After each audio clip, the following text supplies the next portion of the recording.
Alliance and our partners in Seattle called 350 Seattle, and more partners have started a campaign called Save the Salish Sea. We are not going to allow this part of the world to become a carbon corridor.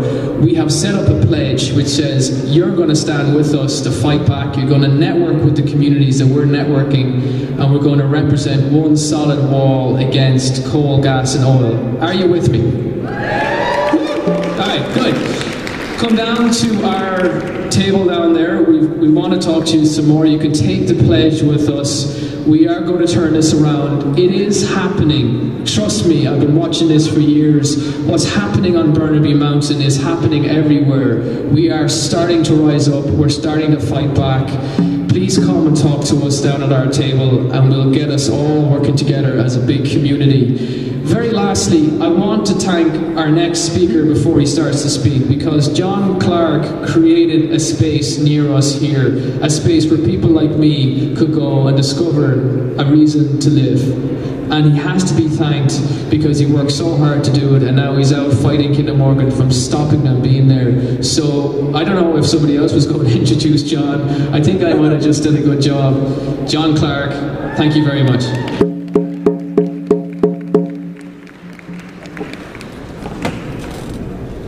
Thank you, Owen.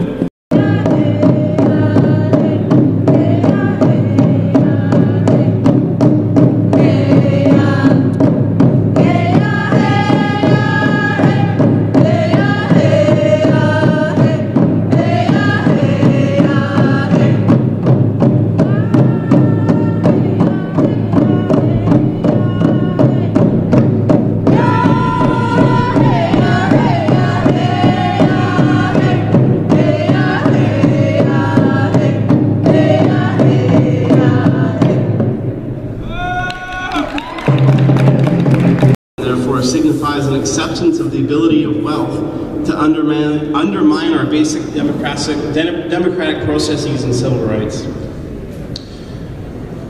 The next point I'd like to mention is that we have I received word from members of our Earth Science department that their department has been receiving industry funding to fund geological investigations of the Burnaby Mountain area.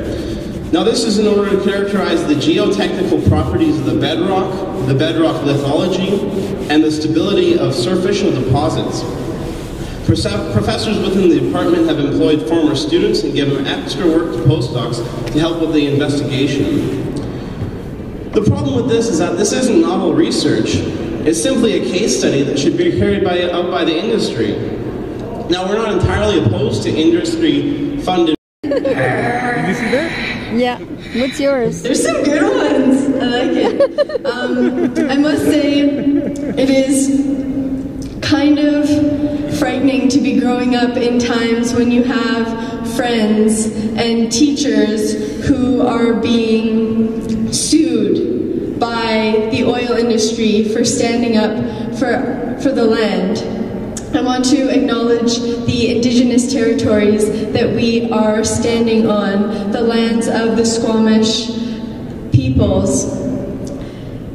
It can be very frightening, but at the same time, I find it so inspiring to see the young people and the professors who are here today, who are organizing, who are mobilizing, who are standing up for what we believe in. Our generation, as young people, we face these huge challenges around climate change and around mass inequality, around continuous violations of Indigenous people's rights. But today, I feel really hopeful to see our generation standing up.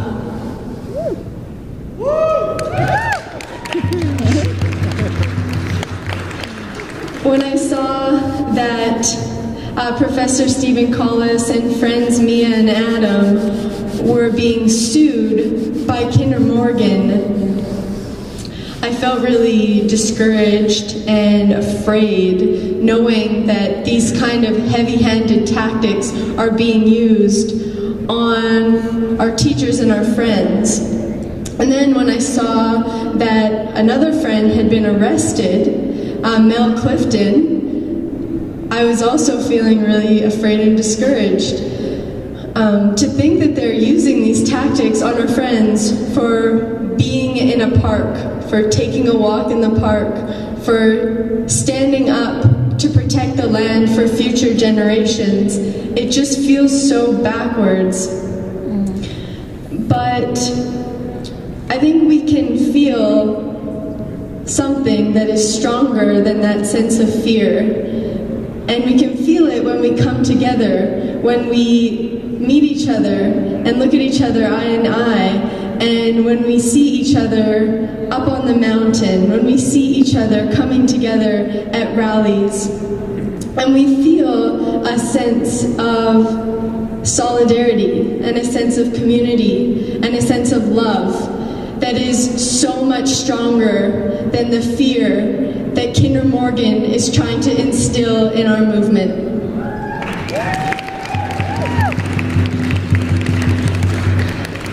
We feel that when we see an entire city standing up to the oil industry. The majority of people in Burnaby are against this pipeline. We feel that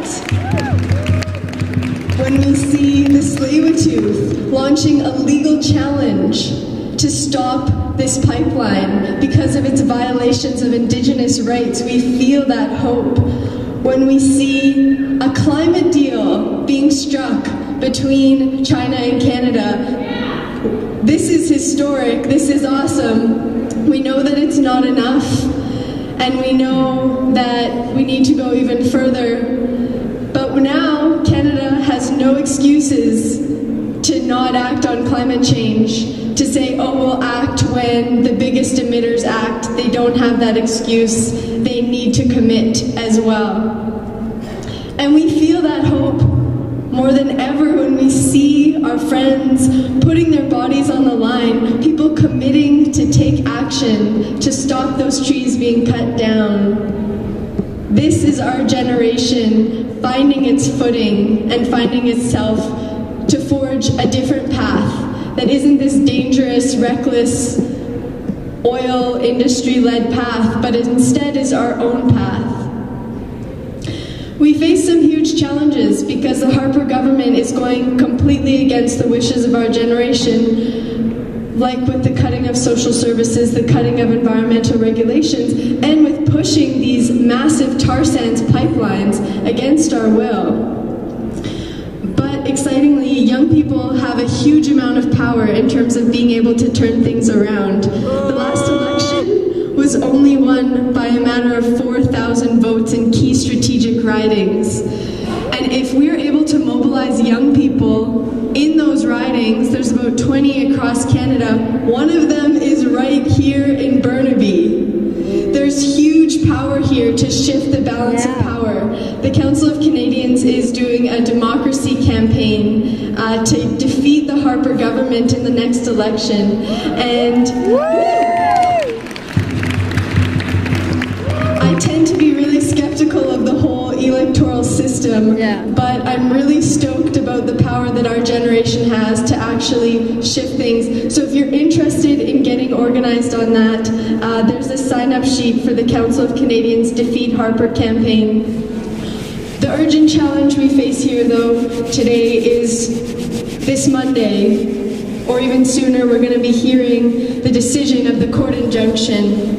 And we may see arrests, and we're going to need to be prepared to support our friends who are standing up bravely, who are putting their bodies on the line. We'll need people to be supporting them. There will be arrestable roles as well as non-arrestable roles, getting people to bring food, water, these sorts of things. If you can help with mountain support, please sign the mountain support sign-up sheet. We're thinking about having a meeting on Sunday as well that will be open to the public, as well as a nonviolent direct action training to be able to feel prepared next week if that injunction does come down. So inspired by the work you're all doing. We can do this. We can stop this pipeline if we all step up together.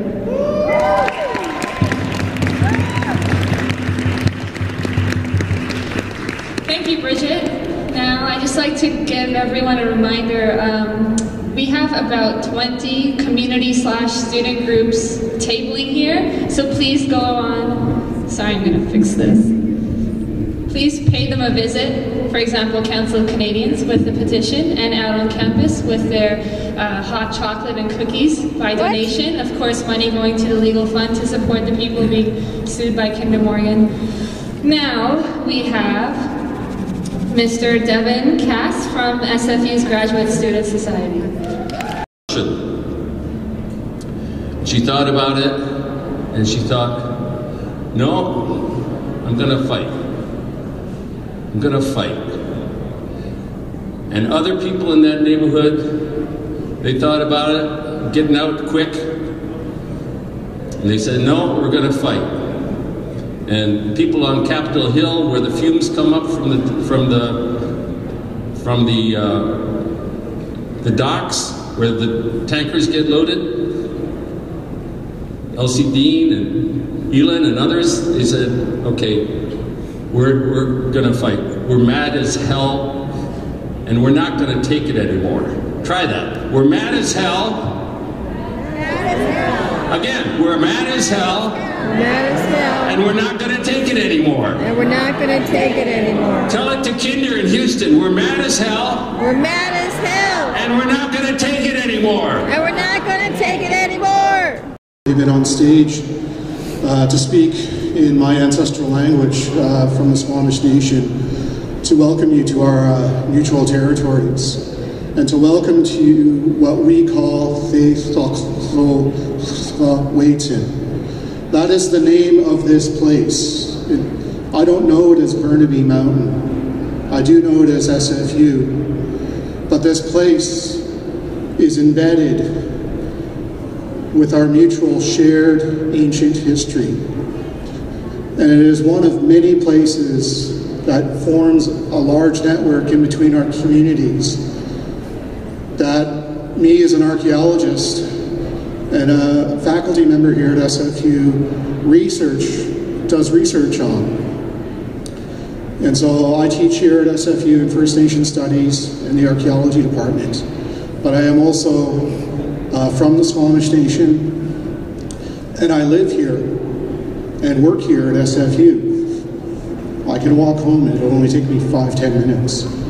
And so I have a lot of invested interest and concern about what is happening here.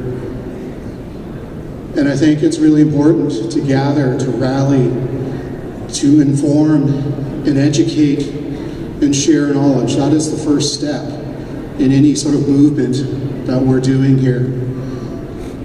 The basis of knowledge that we can all bring together, I think, will really strengthen our cause. How we do that in and amongst ourselves is starting here today and in other places. So I'm really encouraged to see people gathering.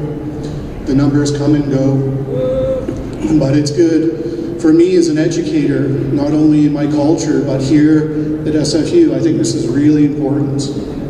And I've actually told my students in my classes this semester to please show up here and inform other students to create awareness in our academic community here at SFU.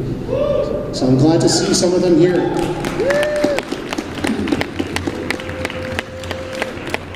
But as an archaeologist, you know, there are so many areas in and around the inlet here.